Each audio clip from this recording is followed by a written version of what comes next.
Shalom semuanya, baik kalau Bapak Ibu itu senang sekali dengan sebuah judul khotbah, saya ingin menyampaikan dengan satu tema yaitu kematian yang dikenang oleh semua orang. Seringkali dalam kehidupan kita itu sehari-hari akan melewati sebuah perjalanan hidup dan ujungnya pasti kematian.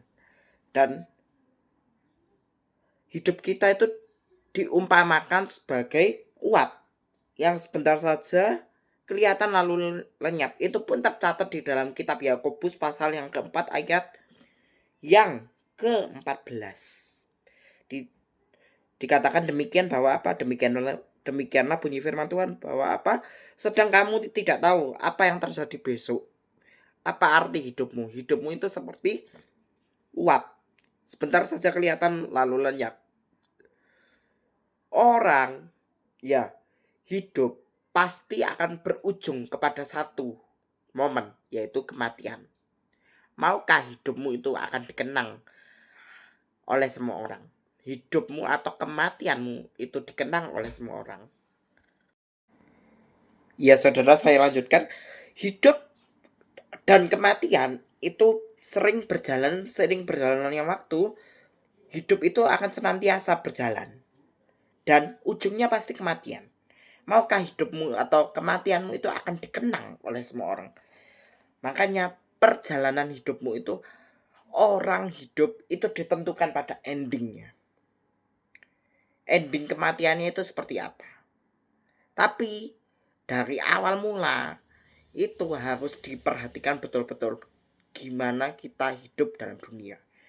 Makanya Rasul Paulus mengatakan itu di dalam Filipi 1 ayat 21 dikatakan demikian bahwa apa? Hidup bagiku hidup bagi Kristus, mati adalah sebuah keuntungan. Jika aku harus hidup, aku memberikan buah kehidupan.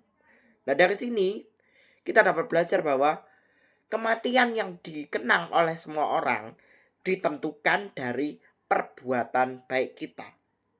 Perbuatan baik itu menuntun hidup kita untuk senantiasa berjalan di atas kebenaran firman Tuhan, supaya dari kebenaran firman Tuhanlah kita terus mengandalkan Tuhan di dalam setiap aspek kehidupan kita, sehingga nanti hidup kita bisa dikenang oleh semua orang dan kematian kita bisa membawa sebuah hidup yang kekal bersama dengan Kristus di kekekalan.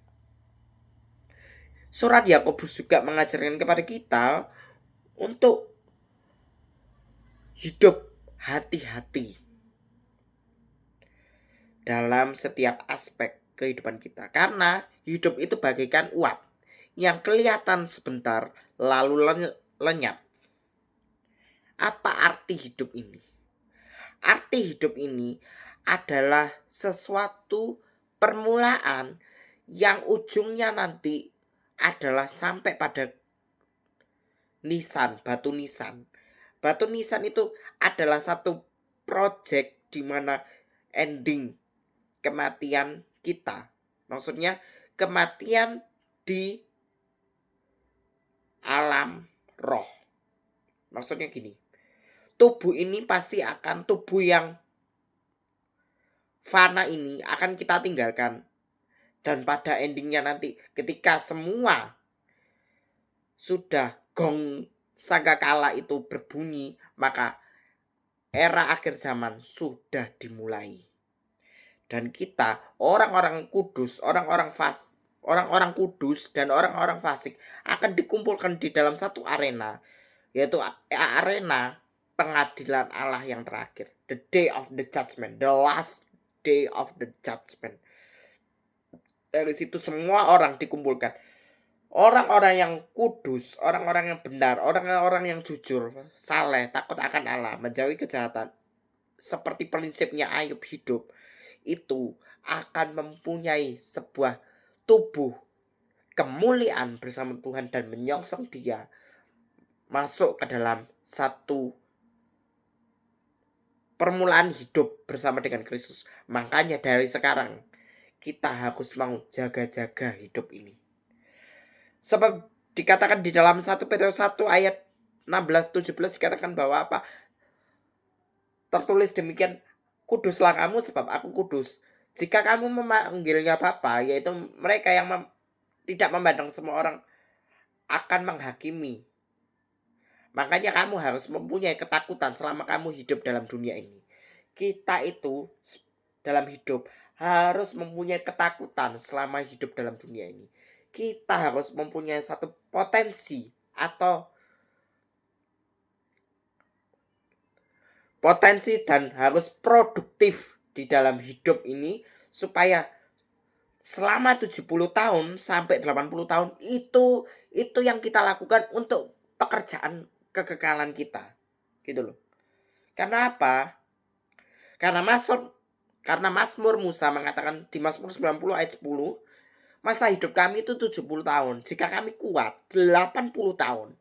Itu pun kebanggaan endingnya penderitaan nyawa kami itu melayang lenyap.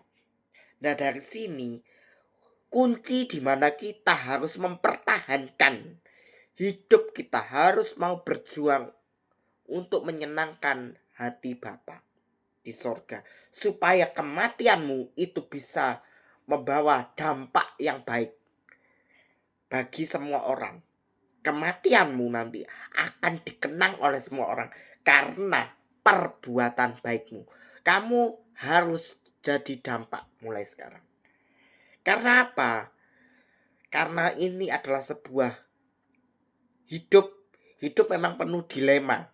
Dilema kehidupan itu pasti akan ada. Tetapi kalau kita jalani prosesnya dengan baik, menjalani sebuah hidup yang berkenan, hidup yang setara, atau memiliki karakter Kristus, itu akan tertancap atau tertanam kuat di dalam seluk-beluk hatimu. Kamu harus menanamkan itu supaya hidupmu itu senantiasa berjalan di atas kebenaran firman Tuhan dan hidupmu tidak diombang-ambingkan oleh hal-hal yang buruk atau hal-hal yang jahat. Maka dikatakan bahwa hidup ini adalah sebuah perjalanan menuju kekekalan. Benar. Quotes itu saya pernah mendapatkan sebuah quotes yang mengatakan bahwa hidup ini adalah sebuah perjalanan menuju kekekalan. Quotes ini sangat menyentuh hati saya untuk sama-sama kita berjuang dalam melewati sebuah tantangan dan dilema yang ada dalam hidup ini yang kita harus perjuangkan sama-sama untuk masuk ke dalam sebuah perjalanan hidup menuju kekekalan. Itulah yang kita nantikan. Makanya dari sekarang, sebelum kematian itu menjemput kita, kematian itu pasti. Tinggal tunggu waktunya saja. Itu. Makanya harus mempergunakan waktu yang ada untuk mengerjakan sebuah nilai kekekalan. Dan itu berdampak juga di dalam kehidupanmu. Dan kamu harus memancarkan budaya sorga, karakter Kristus ada di dalam kehidupanmu supaya kematianmu akan dikenang oleh semua orang bahwa perbuatanmu selama di dalam dunia ini adalah baik. Kamu menjadi dampak. Itulah yang Tuhan mau dalam kehidupan kita. Karena Rasul Paulus mengatakan di dalam 2 Korintus 4 ayat 16 sampai 18, kita itu mengejar yang tidak kelihatan. Karena yang tidak kelihatan bersifat kekal. Dari sini kita dapat belajar, kita harus mengejar sesuatu yang tidak kelihatan. Karena yang tidak kelihatan bersifat kekal. Carilah wajah Tuhan selama kita hidup dalam dunia ini. Carilah hadiratnya. Kita harus mau turun. Maksudnya gini, menurunkan hadirat Allah. Kita harus benar-benar mencari hadirat Allah. Supaya kelak kemudian hari kita berjalan di atas kebenaran firman Tuhan dan hidupmu akan dikenang oleh semua orang. dan kematianmu juga akan dikenang oleh semua orang ketika kamu berbuat baik. Supaya kematianmu akan dikenang oleh semua orang, kamu harus berjalan di atas kebenaran firman Tuhan, menularkan budaya surga, dan mencerminkan karakter Kristus. Itu penting dalam kehidupanmu, supaya nama Tuhan dapat dipermuliakan di dalam setiap aspek kehidupan kita. Tuhan memberkati.